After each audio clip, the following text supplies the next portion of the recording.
قربان جائے ان نیک لوگوں پر، اللہ کے ولیوں پر، جنہوں نے اپنی زندگی کو دنیا سے جدا کیا اور اپنا تعلق رب سے لگا لیا، اپنا رشتہ رب سے جوڑ لیا، دنیا سے جدا کر دیا اور رب سے اپنی لو لگا لی۔ اور جس وقت رب سے کوئی بندہ لو لگاتا ہے، رب سے اپنا تعلق جوڑتا ہے، تو اللہ رب العالمین دنیا میں اپنے بندوں سے ان کا چرچا کراتا ہے۔ میں نے آپ حضرات کے سامنے قرآن مجید فرقان حمید کی ایک آیہ کریمہ تلاوت کرنے کا شرف حاصل کیا ہے۔ اس میں بھی اللہ تعالیٰ فرماتا ہے کہ اِنَّ أَوْلِيَاءَ اللَّهِ لَا خَوْفٌ عَلَيْهِمْ وَلَا هُمْ يَحْزَنُونَ، کہ جو نیک لوگ ہیں، جو اولیاء کرام ہیں، ان کو نہ تو کوئی خوف ہے اور نہ کوئی غم ہے۔ ان کو خوف اور غم کیوں نہیں؟ اس لیے غم اور خوف نہیں کہ انہوں نے دنیا میں کچھ کیا ہی نہیں، دنیا کے لیے انہوں نے کچھ اکٹھا کیا ہی نہیں، جو کچھ کیا رب کی رضا کے لیے کیا۔ جس وقت مشکل کے اندر آ کر بندہ رب کی رضا اپنے اندر رکھتا ہے تو اس کو اللہ رب العالمین مقام عطا فرماتا ہے۔ حضرت مولا علی شیر خدا کرم اللہ وجہ الکریم، آپ کی واقعہ سناتا ہوں کہ آپ ایک مرتبہ جنگ میں لڑائی کر رہے ہیں۔ جنگ کے دوران آپ نے ایک دشمن کے ساتھ لڑائی ہو رہی ہے اور اس کے سینے کے اوپر بیٹھ گئے، اور جس وقت وہ سینے پہ بیٹھے، وہ جو دشمن تھا اس نے آپ کے چہرے مبارک پہ تھوک دیا۔ اب سننا، جو نیک لوگ ہوتے ہیں، جو اللہ کے نیک بندے ہوتے ہیں، ان کی صرف رب کی رضا کی خاطر جو کچھ کرتے ہیں، رب کی رضا کی خاطر کرتے ہیں۔ تو جس وقت مولا علی اس دشمن کے سینے پہ بیٹھے تو اس نے آپ کے چہرے پہ تھوک دیا۔ جب تھوکا تو حضرت مولا علی شیر خدا کرم اللہ وجہ الکریم اس کو چھوڑ دیا۔ جب چھوڑا تو اس نے پوچھا، اے علی، میں نے آپ کے چہرے پہ تھوکا ہے، آپ نے مجھے قتل کرنے کے بجائے مجھے چھوڑ کیوں دیا؟ تو آپ نے جو جواب دیا سنیں۔ آپ نے فرمایا، جس وقت میں تیرے ساتھ لڑائی کر رہا تھا اس وقت میرے اندر رضا رب کی تھی، جس وقت تیرے سینے پہ بیٹھا اس وقت بھی میرے اندر رضا رب کی تھی، جس وقت آپ نے میرے چہرے پہ تھوکا اس وقت میرے اندر غصہ آیا، اس وقت خود میری ذات آ گئی، میری اپنی ذات کے لیے میں نے غصہ کیا، اس لیے میں نے چھوڑ دیا کہ ہم جو لڑائی کرتے ہیں رب کی رضا کے لیے کرتے ہیں، میں نے تجھے چھوڑ دیا۔ اب دیکھیں، آج ہمیں کوئی ستائے تو ہمیں اس کو کیا جواب دیتے ہیں؟ جتنی ہمارے پاس طاقت ہوتی ہے اتنا جواب دیتے ہیں۔ اور یہی اولیاء کرام، جو اولیاء اللہ ہوتے ہیں، جن کا تعلق رب سے ہوتا ہے، جن کے بارے میں اللہ رب العالمین نے فرمایا کہ یہ میرے بندے ہیں، اولیاء اللہ ہیں، ان کو خوف نہیں ہوتا، غم نہیں ہوتا، اس لیے کہ انہوں نے اس دنیا کو چھوڑ کر اپنا تعلق رب سے لگا لیا، تو رب نے ان کا مقام ایسے بلند کیا کہ آج ہر بندہ، بچہ بچہ ان کی عرس میں آ رہا ہے، دور دور سے آ رہے ہیں۔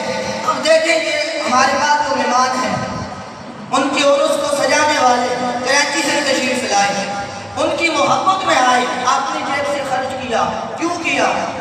اس لیے کہ جو اولیاء اللہ جن کا عرس سجایا جا رہا ہے، انہوں نے ساری زندگی صرف رب کی رضا کی خاطر اپنی زندگی کو وقف کر دیا اور رب کو یاد کیا، پھر رب کے جو بندے ہیں ان کے ساتھ سلوک کیا، ان کو راہ حق میں لگایا، تو اللہ رب العالمین نے ان کا مقام بلند کر دیا۔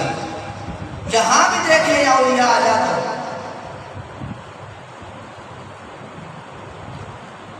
لاہور چلے جائیں، دادا علی حیدری کے پاس چلے جائیں، ہر وقت 24 گھنٹے ان کے پاس عوام کا ہجوم ہے، قرآن کی تلاوت کی جا رہی ہے، ذکر ہو رہا ہے۔ کیوں کہ دنیا میں رہ کر صرف انہوں نے رب کو راضی کیا، رب کے بندوں کے ساتھ ان کا جو سلوک تھا وہ صرف رب کی رضا کی خاطر تھا۔ جو انہوں نے بندوں کے لیے کچھ کیا وہ رب کی رضا کی خاطر کیا۔ یہ ان کے ذہن میں نہیں تھا کہ ہم اگر کسی کے ساتھ نیکی کریں تو ہمیں یہ بندہ کل ہمیں اس کا اجر دے گا، یہ ہمیں میرے ساتھ ہیلپ کرے گا، نہیں، بلکہ انہوں نے جو کچھ کیا ہے رب کی رضا کی خاطر کیا ہے۔ جس وقت بندہ رب کا ہو جاتا ہے، رب پھر اس بندے کا ہو جاتا ہے۔ رب فرماتا ہے بندے جب تو میرا ہو جاتا ہے اس وقت میں تیرا ہو جاتا ہوں، اس وقت تیرا ہاتھ جو ہوتا ہے، ہاتھ جو تیرا ہوتا ہے، اس ہاتھ کے اندر جو طاقت ہوتی ہے وہ میری ہوتی ہے، اور آنکھ تیری ہوتی ہے، اس کے اندر جو تم دیکھتا ہے اس کے اندر طاقت اللہ رب العالمین کی ہوتی ہے۔ پاؤں سے وہ بندہ چلتا ہے اللہ کا بندہ، لیکن ان پاؤں کے اندر جو طاقت ہوتی ہے وہ اللہ رب العالمین کی ہوتی ہے۔ وہ کئی میل سے ایک آنکھ چمکنے سے پہلے تخت جو لے کر آئے، یہ طاقت اللہ رب العالمین کی تھی۔ آپ نے واقعہ سنا ہوا ہے، تو اسی لیے جب بندہ رب سے محبت کرتا ہے تو اللہ رب العالمین آسمان پہ اپنے فرشتوں کے سامنے فخر کرتا ہے، اور جبریل امین کو فرماتا ہے جبریل فلاں بندہ مجھ سے محبت کرتا ہے، تو بھی اس سے محبت کر۔ حضرت جبریل امین بھی اس سے محبت کرنا شروع کر دیتے ہیں، اور پھر اللہ رب العالمین فرماتا ہے جبریل آسمان کے اندر یہ منادی کرتے، یہ اعلان کرتے کہ فلاں بندے سے اللہ محبت کرتا ہے، فلاں بندے سے میں محبت کرتا ہوں، تو بھی تم تمام آسمان والے اس بندے سے محبت کرو۔ تمام آسمان والے بھی اس بندے سے محبت کرنا شروع کر دیتے ہیں۔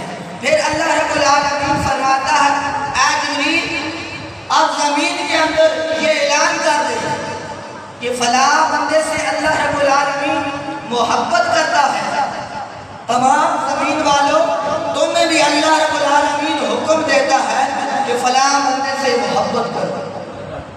یہ ہمیں اللہ حکم دیتا ہے، یہ ہمیں اللہ خود پکڑ کر یہاں آج بٹھا دیا، یہ اللہ رب العالمین نے بٹھا دیا، اور ان اولیاء نے آپ کو اپنی طرف سے کھینچ لیا ہے۔ تو یہ صرف طاقت اللہ رب العالمین کی ہوتی ہے۔ بولتے تو وہ ہیں لیکن ان کی زبان کے اندر مٹھاس اور طاقت اللہ رب العالمین کی ہوتی ہے۔ تو میرے دوستو، آج کا یہ عرس مبارک جن ہستی کا ہو رہا ہے، انہوں دین کے لیے بڑی قربانیاں کی اور ساری زندگی اللہ رب العالمین کو یاد کیا اور رب کے بندوں سے محبت کی، قرآن پاک سے محبت کی، حضور علیہ السلام سے محبت کی۔ جس وقت بندہ قرآن سے محبت کر لیتا ہے، اپنا تعلق قرآن سے لگا لیتا ہے، تو اللہ رب العالمین اس کو بہت بڑا مقام عطا فرما دیتا ہے۔ تو اللہ رب العالمین سے دعا ہے کہ ہم سب کو بھی ان کے نقشہ قدم پر چلنے کی توفیق عطا فرمائے۔ جس طرح انہوں نے زندگی گزاری، اصل مین مقصد جو ہوتا ہے یہی ہوتا ہے کہ جس طرح انہوں نے زندگی گزاری اس طرح ہمیں بھی زندگی گزارنے کی توفیق عطا فرمائے۔ نماز کی پابندی کریں، قرآن سے اپنا تعلق لگا لیں، تو اللہ رب العالمین ہمیں بہت بڑا مقام عطا فرمائے گا۔ وما علینا الا البلاغ المبین۔